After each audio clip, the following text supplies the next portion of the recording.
Oh, hello. Can we please talk about UFC Vegas Mexican Independence Day edition or whatever they're calling it? It's not a. It's weird because they're not counting it as a UFC Vegas Fight Night. They're not counting it in that number order. Either way, I'm Burt Green. This is the Burt Locker. This is a casuals guide. So I do these previews of the fight cards. It's every fighter, every fight, information on every single one from the top to the bottom. And I do it in 15 to 20 minutes so that you don't have to spend 2.5 hours watching a fight preview show.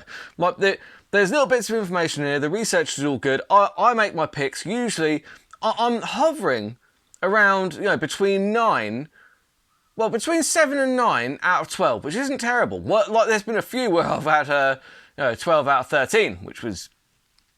I was, so close to hitting that accumulator. Oh my goodness. Anyway, I digress.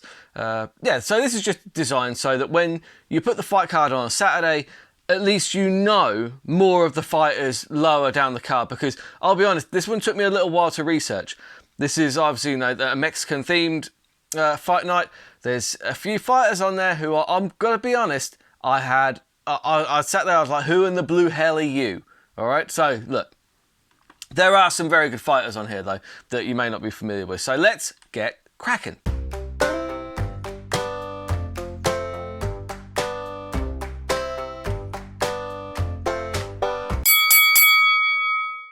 We're going to start off in the 115-pound ladies division. Josephine Knutson taking on Manik Mann. So Knutson, she's a very good kickboxer, Muay Thai, out of Sweden. She's actually 6-0, not 2-0, like the UFC page would lead you to believe. She's also got one amateur fight, good win as well. She's got good footwork. She will mostly outwork her opponents to a decision. Now, Mann, she's 6-1, not 0-1. Come on, UFC stat page, what are you doing? She's got a kickboxing style. She's got 3 knockouts. So for me, Mann should have slightly more power in this one. Knutson will probably be slicker. I'm going to take Knutson by decision. Then you've got Natan Levy from Israel taking on Alex Reyes. No, he's not. That's been cancelled. That's called off. A new opponent is required for Reyes because Natan Levy is out of that one. Tracy Cortez, 10-1, taking on Jasmine Jusevidius, taking 9-1 out of Canada. 125-pounders for the ladies. You've got 5'5", playing 5'7" for Jasmine. So yeah. Cortez, she's a solid all-rounder. She's very hot as well. She is nice. She is good looking. Not that doesn't mean anything. That's neither here nor there. She's got a good work rate and she often gets the decision. Now, Jasmine Jusevidius, oh God, I'm terrible with her last name, honestly. She's very good. She uses her grappling quite well. She's quite big, she's quite physical, and she beat Maverick last time out, and I didn't expect that to happen, so fair play to her. As much as I want to pick the hot one, I think that Jasmine's going to be too much for Cortez in this one. I'll take a decision for Jasmine Jusevidius. Edgar Jerez taking on Daniel Lacerda, 125-pounders. Got 5'7", playing 5'6", with a 1-inch reach for Jerez. Jerez is light on his feet. He's very kick heavy because he has a good guard off his back and a good jiu-jitsu guard. So he doesn't mind getting taken down particularly. And then you've got Daniel Lacerda out of Brazil. He's another shooter box de Lima guy. So the Oliveira crew. So you know what kind of style you're going to be getting out of him. He's got great submissions, great guard, very good Muay Thai. These guys are all very good coming out of that camp, so maybe keep an eye on him. I think Jerez, he's a savage though. Like standing, I think he's probably going to be a little bit better, not by much.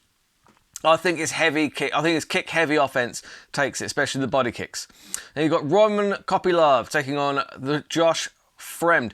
6 foot, plays 6'4" with a 1-inch reach for Fremd. Now, Kopylov is an absolute savage. I'm a big fan of this guy. He fights out of Russia. He's got great kickboxing. He's the owner of, in my opinion, the best head kick of the year so far over Alfonso Ribeiro. That was a few months ago. Anyway, he's absolutely brilliant. He's really, really dangerous.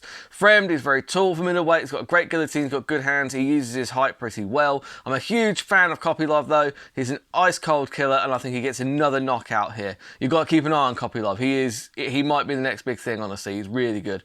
Lupi Godinez, 10-3 out of Mexico, taking on Elise Reed. 115-pounders for the ladies.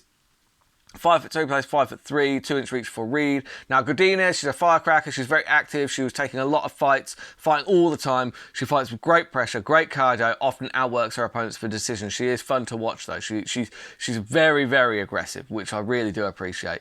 Reed, she usually seems to get outworked for me. She struggles against good athletic fighters, which Godinez is, unfortunately. So I think that Godinez probably uses her pressure to get a decision in this one. Then you got the main card. If you enjoy this content, hit subscribe, because if you hit the bell notification, it lets you know when the videos get dropped. We do new content every week. We have a good time. I usually do a recap of the fights. I haven't done one yet. I'm going to be doing a discussion soon about why Israel Adesanya shouldn't have an instant rematch against Sean Strickland. And yeah, I do all kinds of discussions. We look at MMA memes. We have a good laugh. We keep it light. We keep it fun. But there's some good information. Cover the news. It's a lot of fun. So hit subscribe. Ta. Anyway. Fernando Padilla, 15-4 out of Mexico, taking on Carl Nelson out of Canada, 14-5-1, 145-pound division. 6'1", plays 5'11", with a 4-inch reach for Nelson. Now Padilla, he's very solid. He's tall for the division, right? He uses it really well. His kicks, his straight punches are very, very good, right? He's got a good guard as well. He hits submissions off his back a fair amount, particularly the armbars. Carl Nelson, he's pretty well rounded. He hasn't looked particularly good lately. Against Builder, he looked okay, but outside of that, he has been worked over in his last few fights. Now Padilla is probably going to be too quick for Nelson, and if it goes to the floor, he's probably better there as well. So that's where I'm going with this one. I'm going to go with Padilla by decision, or however he wants, really. This bit of light here is fucking driving me absolutely mental. There's nothing I can do about it though. I'm not going to stop now. Daniel Zellhuber taking on Christos Giagos. Zellhuber out of Mexico, 13-1. Giagos out of the USA, 20-10. 6'1", plays 5'10", with a 5.5-inch reach for Zellhuber. Zellhuber is exciting. God, he sounds German, not Mexican, doesn't he? It's kind of crazy. But anyway, Zellhuber.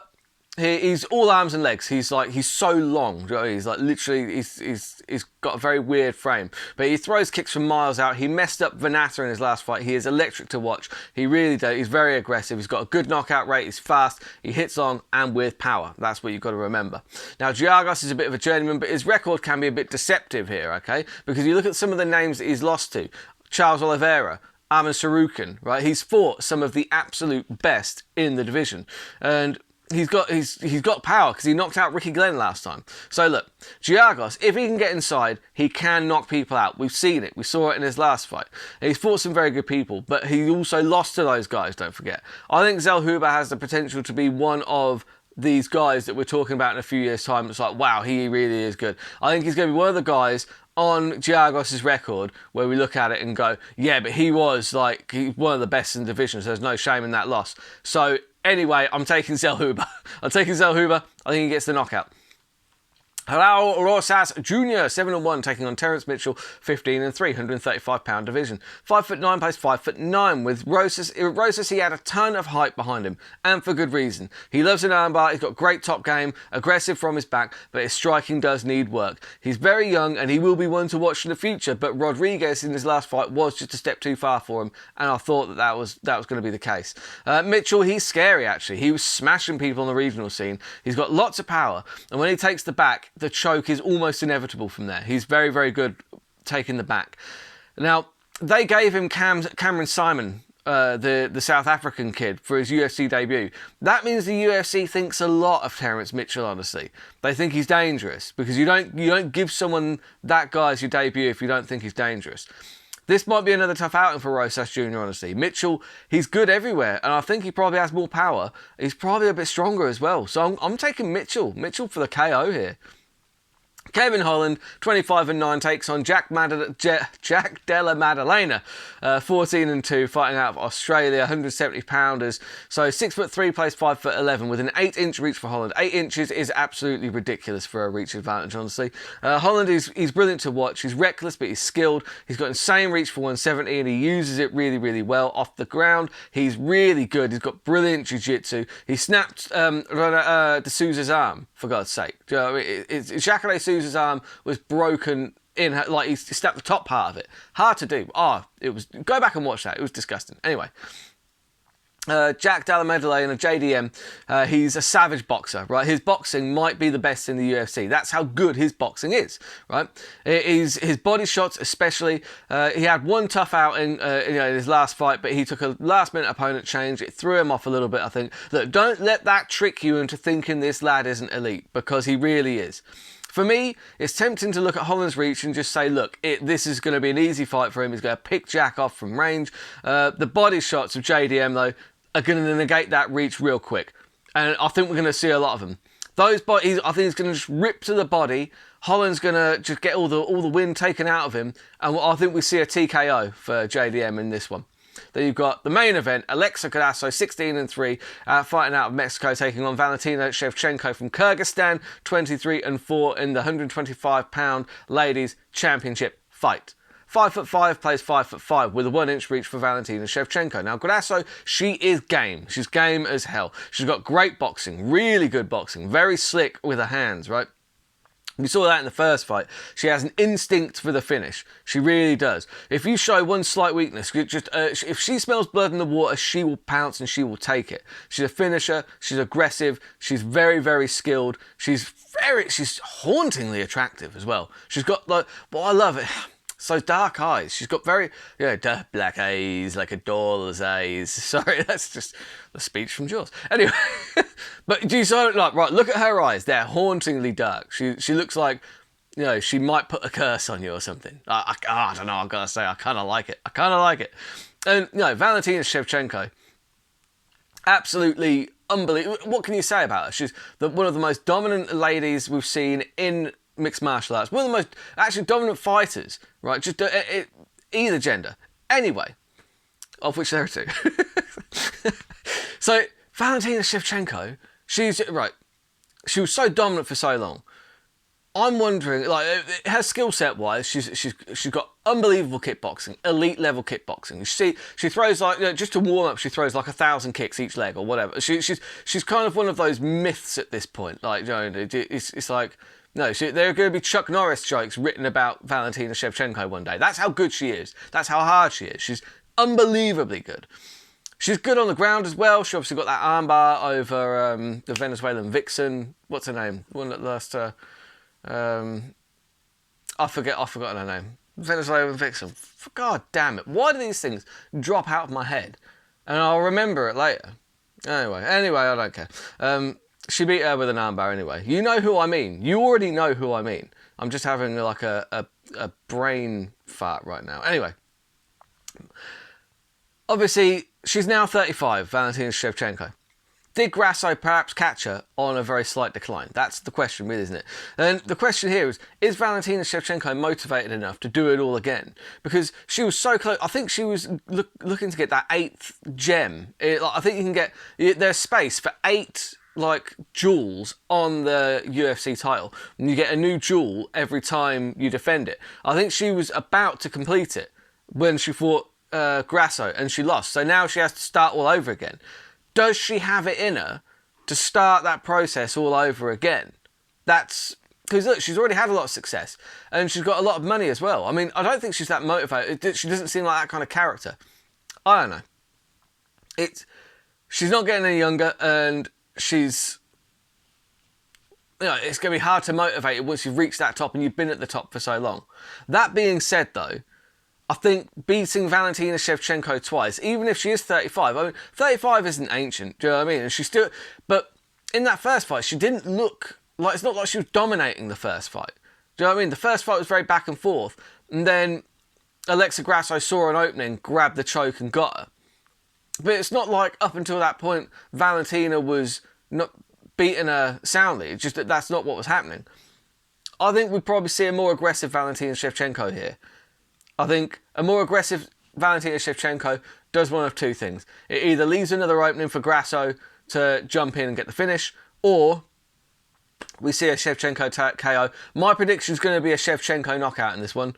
That's going to be my prediction. I think that she's too good and she wants that one back so badly that she's probably going to get it back. But it's an interesting fight. It's very, very interesting. I'm looking forward to seeing it. Make sure you tune in, because fighters like Shevchenko, they're once in a lifetime athletes. Like you got to make the most of them whilst they're here. Enjoy them whilst they're fighting. And I'm going to be doing some terrible bets tomorrow. I like to put down some terrible bets. They're a bit of fun. Accumulators, fight cards, scratch cards. Let me know what your bets are. It's all good. It's all good fun. And then we'll recap these next week. And until next time, keep those odds long and those bets terrible.